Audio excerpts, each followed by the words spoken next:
सत केवल साहेब।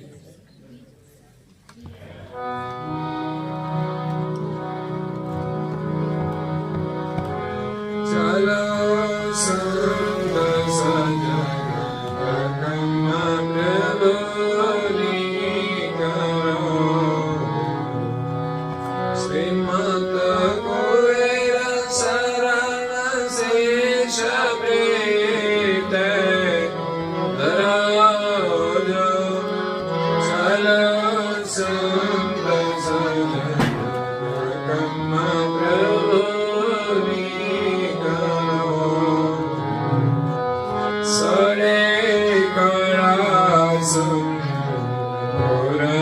सर्व साज नारायण दास कहे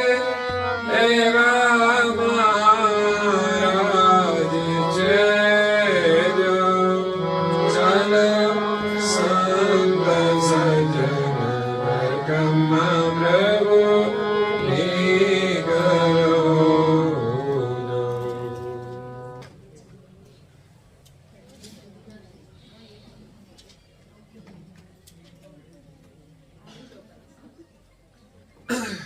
प्रिय भक्तजनों, ज्ञान संप्रदायना अध्यस्थापक अनंत ब्रह्मांडाधीश विश्व नियंता सकर्ता सत कैवलना महाद सजान जान अलौकिक दिव्य स्वरूप ने अनेक न्यायों द्वारा प्रत्यक्ष प्रमाण थी स्व अनुभव थी प्रतिपादन કરી આપનાર અનંત અંશોના તારણહાર પરમ મોક્ષના દાતા કૈવલ ધર્મ ધુરંધર મહાન સમર્થ પરમ શ્રેષ્ઠ પરમ વિભૂતિવાન પરમ દયાળુ પરમ કૃપા નિધિ पंचम स्वसंवेदना रचयिता सर्वज्ञ दिव्य परम गुरु श्रीमद करुणासागर महाराज ना कृपा पात्र द्वितीय आचार्य पूज्यपाद श्री नारायणदास जी महाराज उपासना अंतर्गत परिक्रमा ने विषय परम गुरुना महिमानु वर्णन करता कहे छे कि चालो संत सजन परिक्रमा प्रभुनी करो जो। विश्वनी अंदर दिव्य परम गुरु हरि रूपे प्रकट थया छे। श्रीमत कुबेर करुणा सिंधु कुबेर प्रकट जुगमा हरि जो हरिनो संदेश लઈને આવ્યા છે એવા પ્રભુ પરમ ગુરુ गुरु महाराज ने આપણે પરિક્રમા કરીએ અને 84 લાખ પ્રકારના જન્મ મરણના દુઃખમાંથી મુક્તિ મેળવીએ। એમનું સ્વરૂપ અતિ સુંદર છે। એમના દર્શન કરીને પણ આપણા દુઃખોને દૂર કરીએ। પૂજ્ય શ્રી નારાયણદાસજી મહારાજ કહે છે કે દર્શન તે સબ દુઃખ ગયા। આ એના અનુભવની વાત છે। આપણને વિશ્વાસ આવી જાય ને દર્શનમાં પ્રીતિ થઈ જાય તો આપણા દુઃખો પણ ટળી જશે. દર્શન તે સબ દુઃખ ગયા નિરીખ્યા શ્રીમદ કુબેર. શ્રીમદ કુબેરને નિરીખ્યા છે, એમની ઓળખાણ કરી છે. એવું નહીં કે માત્ર લૌકિક દર્શન કર્યા છે, બાહ્ય દર્શન નહીં, જ્ઞાનથી અવલોકન કરી એમનું નિરીક્ષણ કર્યું છે, એમની સાચી ઓળખ કરી છે. અને એવા પ્રભુની જો પરિક્રમા કરીએ ને તો આપણા તમામ દુઃખો ટળી જાય. દર્શન તે સબ દુઃખ ગયા નિરીખ્યા શ્રીમદ કુબેર. નારણદાસ ધન્ય શરણ કો. ધન્ય છે એવા પરમ ગુરુના શરણને. એમના શરણમાં આપણે આવ્યા છીએ. જરૂર છે દર્શનની, જરૂર છે પ્રણામની, જરૂર છે પરિક્રમાની, જરૂર છે પૂજાની, જરૂર છે પ્રાર્થનાની. શ્રદ્ધા અને પ્રેમથી પૂજા પ્રાર્થના અને પરિક્રમા કરીએ, એમની આજ્ઞાઓનું પાલન કરીએ. અમર મંત્ર પ્રદાન કર્યો છે આપણને. નિયમ અનુસાર એનો જપ કરીએ તો ચોક્કસ આપણા તમામ દુઃખોનો અંત આવી જશે. નારણદાસ ધન્ય શરણ કો પાયા નિજ ઘર મગશે. પરમ ગુરુના શરણમાં આવવાથી આપણને શું મળ્યું? આપણું નિજ ઘર મળી ગયું. નિજ ઘરને પામવાનો રસ્તો મળી ગયો. રસ્તો નહીં મળે ત્યાં સુધી તો આ સંસારની અંદર 84 લાખ પ્રકારના શરીરોની અંદર ભટકવાનું છે. પણ એ શરીર આપણું નથી કે પછી શરીરને રહેવા માટે બનાવેલું આ મકાન પણ આપણું નથી. આપણું હોવા છતાંય ભાડાના મકાનની જેમ એક દિવસ ખાલી કરીને જવું પડે છે.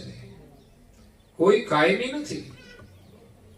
એટલી બધી મમતા આ શરીરમાં ન રાખવી જોઈએ કે આ ઘરમાં ન રાખવી જોઈએ.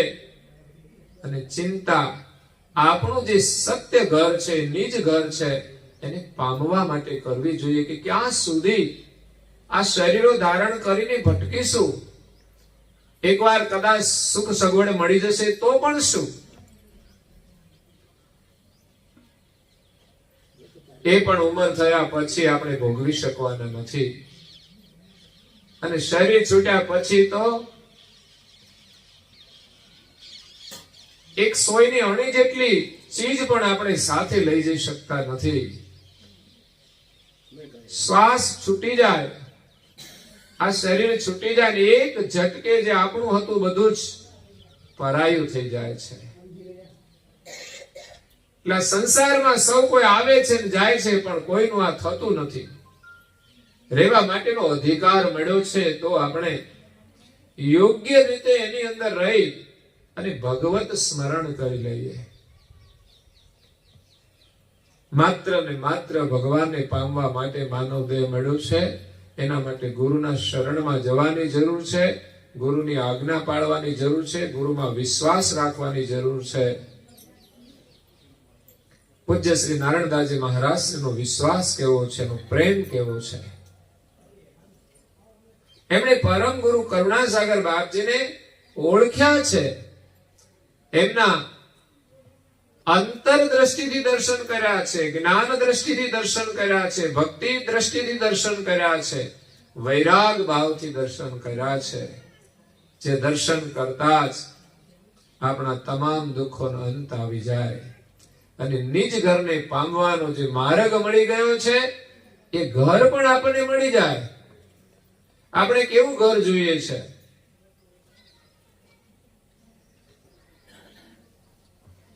જે ખાલી કરવું ના પડે. અહીંયા સુવિધા તો ઘણી કરીએ છીએ છતાં પણ દુખી જ રહીએ છીએ. અને આપણું જે ઘર છે ને એમાં સુવિધા કોઈ નથી છતાં પણ કોઈ દુઃખ નથી. સંસારની પરિસ્થિતિ એવી છે, જેટલી સગવડ છે એટલી જ અગવડ છે, એટલું જ દુઃખ છે. સગવડનું સુખ છે છતાં પણ એટલું જ દુઃખ છે. કારણ કે સુખ બધું પરાધીન છે. સત્ય સુખ છોડીને આપણે જૂઠા સુખમાં પ્રીતિ જોડી છે, એના માટે આખું જીવન ખપાવી દઈએ છીએ. અને જ્યાંથી સુખ મળે છે એના માટે આપણી પાસે 15 મિનિટ અડધો કલાક સમય નથી. આ દુઃખની વાત છે. એમની આજ્ઞામાં વિશ્વાસ નથી. એક નાનકડું કપાળમાં તિલક કરીએ તોય આ જીવન સફળ થઈ જાય. જીવનભર માત્ર ખાલી તિલક કરે ને શ્રદ્ધાથી તો એને કદાચ માનવનો અવતાર મળી જાય. કારણ કે આ તિલક માનવ જ કરી શકે છે. તેવા દિવ્ય પરમ ગુરુ આ વિશ્વની અંદર સાક્ષાત પ્રગટ થયા છે. એમનું જ્ઞાન આજે વિદ્યમાન છે. એ ગ્રંથ એ પણ એનું સ્વરૂપ છે. એનો પણ આદર કરજો, એને યોગ્ય જગ્યાએ રાખજો અને ક્યારેક જરૂર પડે તો ખોલજો. હું તો કહું છું એમ ન ખોલો તો કઈ નહીં, કે મુશ્કેલી આવે ને ત્યારે ખોલશો ને તોય લાભ થશે.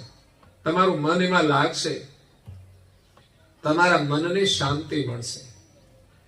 કારણ કે સંસારમાં જ્યાં સુધી મન હોય ને ત્યાં સુધી આપણને આ કોઈ પ્રવૃત્તિમાં રસ નથી પડતો. નથી મંદિરે જવાની ઈચ્છા થતી, કે નથી ઉપાસના કરવાની ઈચ્છા થતી, કે નથી મંત્ર જપ કરવાની ઈચ્છા થતી, કે નથી તિલક કરવાની ઈચ્છા થતી, કે નથી ગ્રંથ વાંચવાની ઈચ્છા. હા, મોબાઈલ ની અંદર બધું જોયા કરીએ, લ્યો એમાં મજા આવે છે લોકોને. નવરા પડે એટલે આ ખોલીને બેઠા. હું કહું છું વાંધો નહીં, તમે જુઓ વર્તમાન સમય છે, ટેકનોલોજી છે, પણ જે આપણે કરવાનું છે જેના માટે આવ્યા છીએ એ કાર્ય કરીને પછી કરવું જોઈએ. અને એ બધું કરવામાં પણ નિયંત્રણ હોવું જોઈએ. કેટલું જરૂરી, કેટલું બિનજરૂરી. આપણે સમય બરબાદ નથી કરવાનો. આપણો છોકરો ભણવા જાય પછી ત્યાં એ કઈ બીજે આડાવડું ધ્યાન રાખવા માટે તો શું થાય? ભણવામાં સફળ થાય. તો એ જ રીતે આપણે આપણા જીવનમાં સફળતા પામવા માટે જે કરવાનું કાર્ય છે એના તરફ ધ્યાન આપીએ, અને કર્યા પછી જરૂર હોય એટલું જ કાર્ય અન્ય કરવાનું છે. તો 16 કળા સંપૂર્ણ સર્વ સાધ છે. જો દિવ્ય પરમ ગુરુ 16 કળા સંપૂર્ણ સાધ સાથે આ વિશ્વમાં પ્રગટ થયા છે. એમ જ નથી આવ્યા.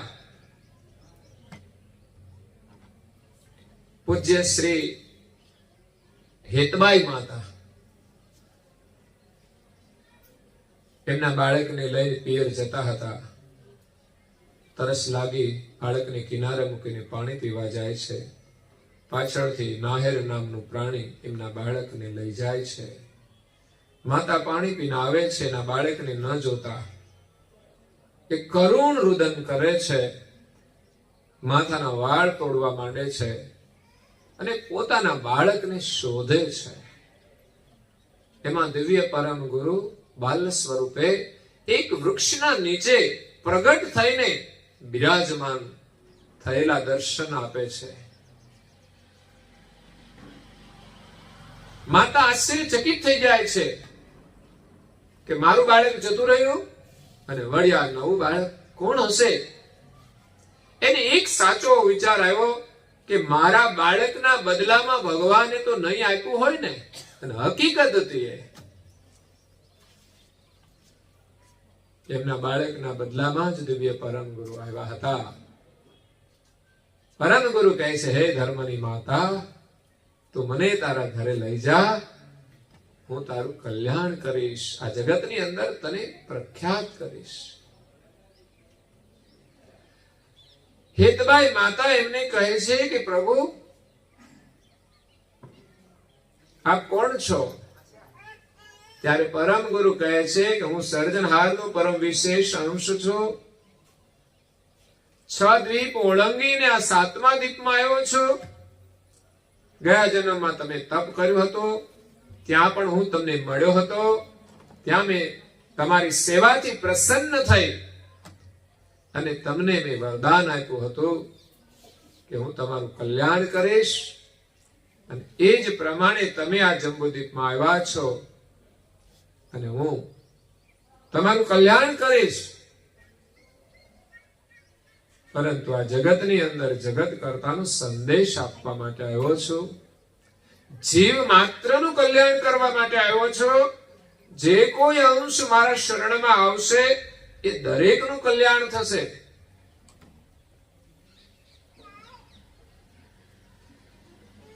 તો હે સ્વામી, તમે આવું મહાન કાર્ય કરવા માટે આવ્યા છો તો એકલા જ આવ્યા છો? ઘણી વાર કોઈના લગ્નમાં જાઓ તમે એકલા જાઓ તો એમ ના પૂછે તમે એકલા જ કેમ આવ્યા? બે જણા હોય તો એમ કે ને બંને આવવું જોઈએ. બાકી એકલા કોઈ પૂછે તમે એકલા કેમ આવ્યા? બે જણા હોય એટલે કે એકલા કેમ આવ્યા? પછી તમારે કેવું પડે કે આમ કામ હતું એટલે પછી ના આવી શકાય. પરમ ગુરુને કહે છે કે હે સ્વામી, આવું મહાન કાર્ય કરવા માટે આપ એકલા કેમ છો? પરમ ગુરુ કરુણા સાગર બાપજી બાલ સ્વરૂપમાં હિતબાઈ માતાના માધ્યમથી આપણને સૌને કહે છે કે હે માતા, ધર્મની માતા. હિતબાઈ માતાએ બાલકુંવરને જન્મ નથી આપ્યો, પણ એને પ્રગટ કર્યા છે એની ભક્તિથી. અને આપણે પણ પરમ ગુરુના દર્શન ભક્તિથી જ કરવાના છે, સેવાથી કરવાના છે, સ્મરણથી કરવાના છે, ધ્યાનથી કરવાના છે, જ્ઞાનથી કરવાના છે. અનેક પ્રકાર છે એના દર્શન કરવાના. અને બધી જ પ્રવૃત્તિઓના માધ્યમથી આપણે સર્વાંગી દર્શન કરવાના છે. એવું નહીં કોઈ એક જ પ્રવૃત્તિ કરીએ. બધી જ પ્રવૃત્તિ સરસ છે. મીઠાઈ હોય ને, મીઠાઈ એ બધી જ ગળી હોય છે. પછી આપણે કે આ મીઠાઈ જોઈએ ને આ નહીં, એ બધી જ મીઠાઈ મધુર છે, ગળી છે. એમ પરમ ગુરુની જેટલી પણ પ્રવૃત્તિ છે ને એ આપણને પરમ આનંદ આપનારી છે, આપણને શાંતિ પ્રદાન કરનારી છે. અદ્ભુત આનંદ છે એમાં. સવારમાં આપણે 10 મિનિટ, 15 મિનિટ, 30 મિનિટ જેટલો સમય હોય એટલી પ્રાર્થના, પૂજા, ધ્યાન, સ્મરણ કરીએ ને તો મનને એટલી શાંતિ મળી જાય કે આખો દિવસ તમારો શાંતિમાં પસાર થાય. અને સાંસારિક પ્રવૃત્તિ કરતા કદાચ મન અશાંત થઈ જાય તો સાંજે આવીને ફરી પ્રાર્થના કરી લઈએ, આપણું મન શાંત થઈ જાય અને પરિવાર સાથે આપણે શાંતિથી રહીએ. પૂજા કર્યા પછી આપણું મન જે શાંત થાય છે ને એ પરિવારના સભ્યો સાથે શાંતિથી વ્યવહાર કરે છે. અને જે પ્રાર્થના નહીં કરતા હોય ને એને જોજો તમે દિવસ દરમિયાન કેવો વ્યવહાર કરે છે. તમે ઘરમાં અનુભવ કરતા હશો ને એકબીજાના વ્યવહારનો, બોલવાનો, સાંભળવાનો, એમાં કડવા અનુભવો થતા હશે. પણ પરમ ગુરુની પ્રાર્થના કરતા હોય, પૂજા કરતા હોય, તિલક કરતા હોય, એના મન ઉપર એનો પ્રભાવ પડતો હોય છે, એના મન ઉપર એનો સંયમ હોય છે, એના વિચારોની અંદર વિવેક હોય છે. ત્યારે ગમે તેમ કાર્ય નથી કરતા, કોઈને પણ દુઃખ ન થાય એ વાતનો ખ્યાલ રાખતા હોય છે અને બધાની સેવા કરવાની ભાવના હોય છે. અને જે સેવા, પૂજા અને પ્રાર્થના ન કરે ને અહંકાર લઈને ફરતા હોય છે. હું કહું એમ બધા કરે, પણ કરવા જેટલું હોય એટલું કરે, પણ પછી દાદાગીરી કરે ને તો કોઈ ના કરે. માણસની ફરજ હોય તોય ના કરે. પ્રેમથી બધા જ કરે સેવા, પણ અહંકાર હોય ને હું કહું એમ કરું તો ના થાય. એટલે ઘરમાં સમસ્યા ઊભી થાય છે. પણ જો પરમ ગુરુની કૃપા થશે ને તો બધી જ સમસ્યાઓ દૂર થઈ જશે. હેતબાઈ માતાએ પ્રાર્થના કરી કે મને જન્મ મરણના ત્રાસમાંથી છોડાવો અને જીવનનું કલ્યાણ કરવા માટે હું એકલો નથી આવ્યો, હું 16 વિભૂતિ લઈને આવ્યો છું. 16 કળા. પરમ ગુરુએ લખ્યું છે, હમ કીના તે માત બાત સુન લે એક મેરી. પરમ ગુરુએ કહ્યું હે માતા, એ સમયે કહ્યું કે હે માતા, તો મારી વાત એક સાંભળી લે. રખું કલા મોઈ સાથ, હું મારી કળા મારી સાથે રાખું છું. 16 કરતા પત પેરી. કર્તાએ જે પ્રેરેલી છે પરમ ગુરુના સ્વરૂપમાં 16 કળા. પરમ ગુરુનું જે સ્વરૂપ છે ને, કર્તાની પ્રેરેલી 16 કળાથી જોડાયેલું છે. એ 16 કળા સ્વરૂપ જ પરમ ગુરુનું સ્વરૂપ છે. એ સ્વરૂપને આપણે ઓળખવાનું છે, જે સોહંગ સ્વરૂપ છે, બ્રહ્માંડમાં સર્વત્ર વ્યાપક છે, બધાનું જીવન છે. અને આ સૃષ્ટિ જે કઈ ચેતનવંતી દેખાય છે એ એમની કરુણાથી ચાલે છે. સૂર્ય પ્રકાશ આપે છે, વૃક્ષો બધા લીલા દેખાય છે, માણસ વિચરણ કરે છે, જે કઈ વ્યવહાર દેખાય છે એનાથી આ જગત સુંદર છે. એની પાછળ પરમ ગુરુનું સ્વરૂપ દરેકની સાથે જોડાયેલું છે. સમસ્ત બ્રહ્માંડમાં વ્યાપક છે એની ચેતના, એનાથી આ જગત ચેતનવંતું છે. એ ગતિ ના હોય તો આ બધું જ જડવત થઈ જાય, કશું જોવું જ ના ગમે, સ્મશાન જેવું થઈ જાય. એટલે પરમ ગુરુનું સ્વરૂપ આપણી સાથે જોડાયેલું છે એક છેડો, અને બીજો છેડો કર્તા સાથે જોડાયેલો છે. એ સમસ્ત બ્રહ્માંડમાં વ્યાપક સ્વરૂપ છે.